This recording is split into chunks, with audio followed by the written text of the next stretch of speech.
8h, 9h, Dimitri Pavlenko. L'édito politique sur Europe 1. Bonjour Vincent Trémollet de Villers. Bonjour Dimitri. Du Figaro. Hier, depuis Tirana, en Albanie, Emmanuel Macron a vertement critiqué ceux qui, sur les questions énergétiques, alimentent le scénario de la peur. Alors, il visait indirectement le porte-parole d'Enedis qui avait dit que les patients sous assistance respiratoire ne seraient pas dispensés des fameux délestages. Est-ce qu'Emmanuel Macron, Vincent, a bien fait de se mettre en colère ? Alors la politique, c'est l'art du sang-froid. Donc oui, sur le fond, il a raison de critiquer cette stratégie de la peur. Mais ce qui est bizarre, c'est que cette déclaration touchait aussi le gouvernement et l'administration. Et cette déclaration, elle va à rebours de ce que disent les ministres. Elle contredit les circulaires que reçoivent les préfets. Et même, elle dit le contraire de ce que disait Emmanuel Macron le 14 juillet et à la fin du mois d'août. Souvenez-vous, Dimitri, c'était une intervention crépusculaire. À la fin du mois d'août, il annonçait la fin de l'abondance, la fin des évidences.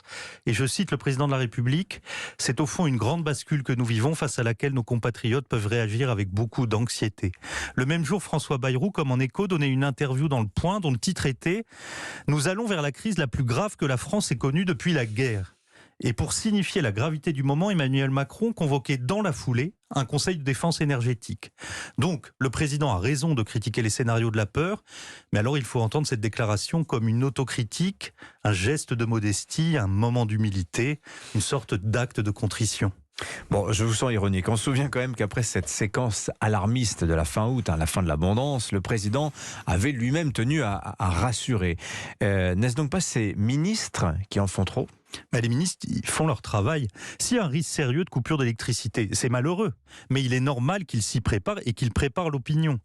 Le problème pour eux, c'est que chat échaudé craint l'eau tiède et que l'ombre portée du Covid s'étend sur chacune des déclarations. Prenez Olivier Véran par exemple. C'est le ministre qui a affirmé qu'il n'y avait pas de pénurie de masques. C'est le ministre aussi qui a dit qu'il n'y avait pas de pénurie d'essence, alors qu'il n'y avait plus d'essence. Alors quand les Français entendent Olivier Véran dire « il est possible que cette année la production et la demande d'électricité ne soient pas totalement alignées », les Français qui sont bilingues en novlangue technomanagériale, ils comprennent « on va manquer d'électricité ».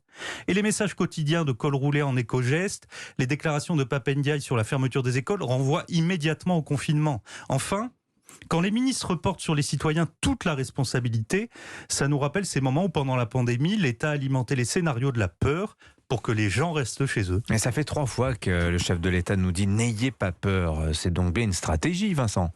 Alors, si c'est une stratégie, je vous avoue que je ne la comprends pas. Sauf à penser qu'Emmanuel Macron, qui incarnait l'hypercompétence, supporte mal de devenir le président des coupures d'électricité et qu'il se dégage par avance de toute responsabilité. Mais ça me paraît un peu court.